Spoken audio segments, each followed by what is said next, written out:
Allô à toi. Aujourd'hui, j'ai un élan spontané pour te parler de stress, te parler d'anxiété. Le stress, ça concerne tout le monde. En fait, on est tous touchés par différents stresseurs dans notre quotidien. La manière qu'on le vit, par contre, c'est différent.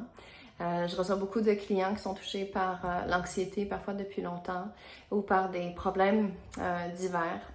Et puis, pour moi, il y a un portrait clair de 6 catégories de stress, mais c'est venu de mon expérience, à force d'accompagner, de vivre des choses et de me former. Et c'est les 6 catégories, en fait, que j'ai créées pour donner du sens. Puis aujourd'hui, j'ai un élan de te le partager simplement, voir si ça fait écho pour toi. Parce que la première catégorie de stress, c'est celle à laquelle on pense, hein, le stress dans le ventre, là, tu sais, le stress qui est générateur d'émotions. Dont on est conscient. Donc, on parle là, du stress à gérer les enfants, le stress du quotidien, le stress du travail. Ben, on est conscient, on peut en parler. Puis, effectivement, c'est un stress conscient, psychologique. J'ai souvent été chercher de l'aide de ces ressources-là. C'est de l'aide surtout thérapeutique par la parole. Mais je sentais qu'il y avait une partie qui n'était pas embrassée, hein, une partie qui n'était pas adressée. Donc, la vie m'a mis sur la route des expériences en constellation familiale, en transgénérationnel, en psychogénéalogie, en hypnose transgénérationnelle aussi. Et là, j'ai pu voir tout le stress qui vient dans le non-conscient, qui vient dans la sphère de loyauté à sa famille, loyauté au collectif. Et là, j'ai vu qu'il y avait une grande partie là, qui était enfin adressée, mais il restait quelque chose. Et là, j'ai bien vu que ces stress-là, conscients et inconscients, qui sont de l'ordre émotionnel, psychologique, ils étaient aussi en lien avec le corps physique, qui résonnait directement, et que l'un et l'autre se répondaient. Donc, dans le corps physique, j'ai reçu beaucoup de clients qui avaient un corps qui criait, et le mien aussi. Donc, j'ai dû l'accueillir dans le stress physique. Un stress, par exemple, physique, ça peut être une douleur chronique qui amène un stress. Donc, même si je veux méditer, cette douleur-là me distrait. Donc là, il peut y avoir des manipulations, par exemple, en ostéopathie, des différentes techniques pour accompagner. Si on est préoccupé au niveau physique par des symptômes, c'est parce qu'on est conscient qu'il y a ces symptômes-là. Et là, il y a tout l'accompagnement conventionnel en médecine qui peut nous accompagner pour ce troisième volet de stress-là. Mais j'ai réalisé dans ma vie puis dans celle de mes clients qu'il y a aussi le stress physiologique du corps, mais qui n'est pas conscient. C'est-à-dire que si j'ai un dysfonctionnement corporel, mais que mon corps il fonctionne quand même, que j'ai des carences, mais je fonctionne quand même, que j'ai de l'inflammation de bas grade, mais je fonctionne quand même, je peux avoir cette résonance de stress qui m'impacte, même si c'est pas aussi clair que la douleur que je peux avoir à mon corps, en fait. Donc, il y a tout l'appel du corps physiologique qui est non conscient. Donc, plusieurs personnes, par exemple, qui reçoivent un diagnostic comme ça en faisant un bilan régulier alors qu'ils ne pensaient pas avoir une problématique, ça crée un stresseur. Puis, j'ai la chance de travailler avec des appareils quantiques, des appareils fréquentiels qui nous donnent des informations précieuses. C'est pas d'origine médicale, ça ne donne pas de diagnostic. Je remplace ni le psychothérapeute ni le médecin.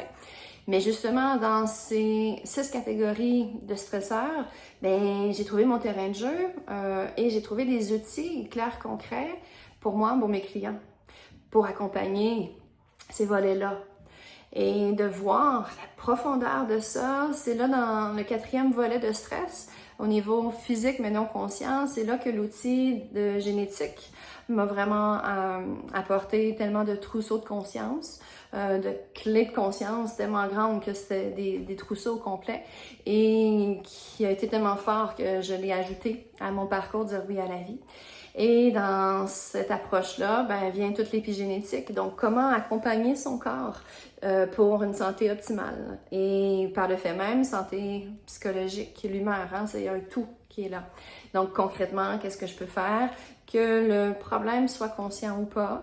Ça peut être de la prévention, donc autant que possible, on prend le temps d'arrêter pour ajuster son quotidien en prévention, mais souvent, l'être humain étant ce qu'il est, on attend d'avoir une confrontation réelle et d'avoir besoin de prendre soin de soi. Donc là, aussi, je reçois beaucoup de clients pour qui le conventionnel a eu une certaine limite et qui viennent chercher des outils différents et complémentaires. Donc, il y a tout ce volet-là que j'accompagne avec fascination, de ce stress physique, physiologique et qui n'est pas encore conscient, au-delà de l'offre de la médecine, bien sûr, de manière complémentaire. Et vient aussi ce que j'identifie en fait comme le cinquième catégorie de stress. C'est tout le stress au niveau existentiel. Je reçois beaucoup de clients qui disent j'ai pas trouvé ma place en ce monde, j'ai pas trouvé ma réalisation, j'ai pas de passion, j'ai rien qui m'intéresse. Donc ça, c'est vraiment des quêtes existentielles qui amènent un stress aussi. Quand il y a un écart entre ce que je vis et ce que je voudrais vivre et ce que je sens que j'ai à être sur Terre. Donc là aussi, mes clientes arrivent à parler ouvertement de ce stress-là, mais encore une fois, il y a une partie qui était non consciente, non conscientisée, donc le sixième facteur de stress, en fait, qui est plus l'existentiel inconscient. Et là, arrivent des outils comme le design humain dans ma vie, où là, j'ai compris mon essence, mon fonctionnement, ma mécanique. J'étais pas brisée, j'étais juste Ève Gaudreau, et il fallait que je rencontre ma particularité. Et des outils aussi pour rencontrer son essence, rencontrer son être intérieur, le grand je suis que j'appelle. Il y a des outils d'état modifié de conscience que j'utilise comme la visualisation guidée, l'imagerie mentale et les constellations familiales.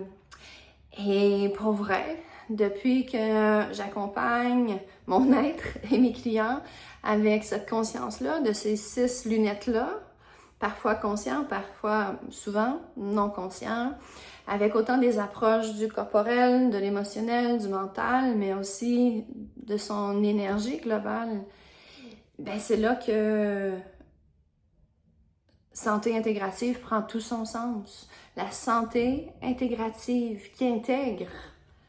Parce qu'on n'est pas des êtres divisés. On n'est pas juste des poumons qui ont besoin de rencontrer un pneumologue. On est un être humain à part entière avec toute la complexité. Et on vient d'ancêtres nécessairement qui ont vécu des choses. On est dans un collectif. Il s'est passé des choses dans notre vie. Donc, tout ça, c'est tous des éléments qui viennent influencer notre état d'être, notre manière d'embrasser la vie, notre vivant. Et c'est ça qui donne sens, en fait, à ce parcours Dire oui à la vie. Un parcours, en fait, que j'ai développé pour pouvoir offrir un accompagnement complet. Pas uniquement le diviser, j'offre encore de l'accompagnement à la carte avec des séances de 2 heures, mais en même temps, je me sens comme un chef cuisinier qui est limité à offrir une entrée alors qu'il y a un menu gastronomique qui attend dans la cuisine. Donc, la manière que moi j'accompagne, puis la nature de mon humaine, j'aime beaucoup quand on peut approfondir, soit un parcours en individuel de 6 mois, soit un parcours de groupe de 9 mois. Et l'idéal des 2 mondes, c'est de faire le groupe et d'ajouter les 3 séances individuelles, de faire la formule hybride. Donc, pour aller chercher le meilleur de tout ça et de pouvoir s'accompagner soi-même globalement, parce que ce que je souhaite, c'est pas te dire où aller, c'est t'enseigner les différentes options puis comment découvrir ton unicité et que toi, tu décides ton chemin avec les outils qui vont être utiles pour le restant de tes jours.